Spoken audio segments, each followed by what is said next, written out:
Questions and comments? The honourable member for Saanich Gulf Islands. Thank you, Mr. Speaker, and I thank my honourable colleague from Mississauga.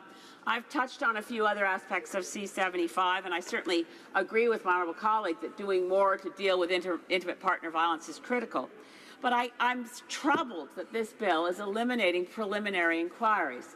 Now, preliminary inquiries are typically a time that the defence gets to test the evidence. It's something of a dry run, a dress rehearsal for what's going to come at trial, and it allows the defence to properly prepare, and it even leads to deciding that not to proceed to trial because the evidence is too weak.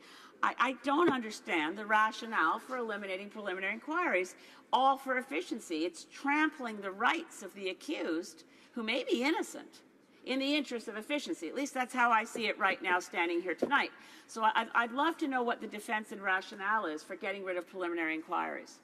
The honourable member for Mississauga Streetsville. I'd like to thank my colleague for the question.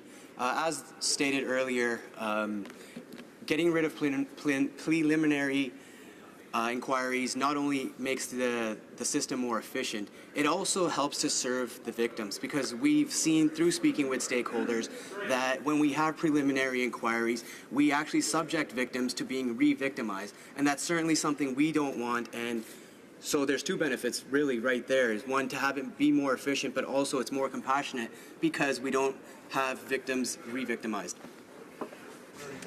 Questions and comments? The honourable member for Yukon. Thank you, Mr. Speaker. The Conservatives often talk about their biggest objective is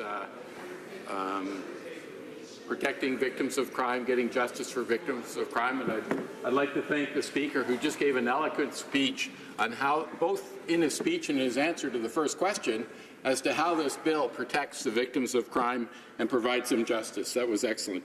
But what I'd like to ask him about something totally different in the bill. We've all heard stories of back in the Middle Ages in Europe when a starving child would steal a loaf of bread and the justice was to cut off his hand, which just obviously didn't make any sense. There's an item in this bill along that parallel where there can be an exemption to an offender to pay the victim surcharge if the court is satisfied the payment would cause undue hardship.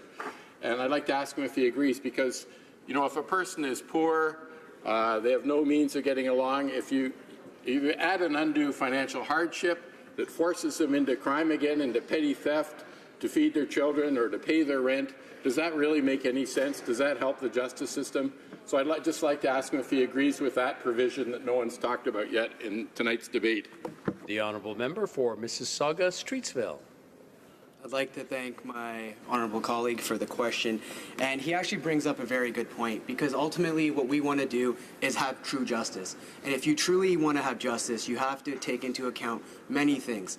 For example, that the example that was brought up doesn't take into account the victim's age or circumstance. So when we take into account different things, which, you know, in our country, quite honestly affect those that are marginalized, we're doing a better job of actually serving the public good and administering justice. Thank you. Questions and comments? The honourable member for Saanich Gulf Islands. Thank you, Mr. Speaker. It's a rare opportunity that I get to follow up on a question, but to the honourable member from Mississauga Streetsville, I understand that the benefits of going to trial faster make things easier on victims of crime, and I care deeply about victims of crime and wish we'd gotten the previous government to follow all the recommendations for the Ombudsman for victims of crime. But there's nothing more important in the criminal justice system than the presumption of innocence and the right to the accused of a fair trial. If you eliminate preliminary inquiries and innocent people go to jail, is that not a factor that should weigh in the consideration of benefits of eliminating preliminary inquiries? The honourable member for Mississauga Streetsville in 35 seconds or less, please. Absolutely. Sorry. I'd like to thank my colleague, and I applaud your concern, because ultimately we are trying to do the same thing, and that's administer a good justice system. To your point, the person being accused is still entitled to a trial. We're just following up on consultations with stakeholders, with what judges have said, what legal experts have said, in order to make that very administration of justice to be more effective and more efficient. Thank you.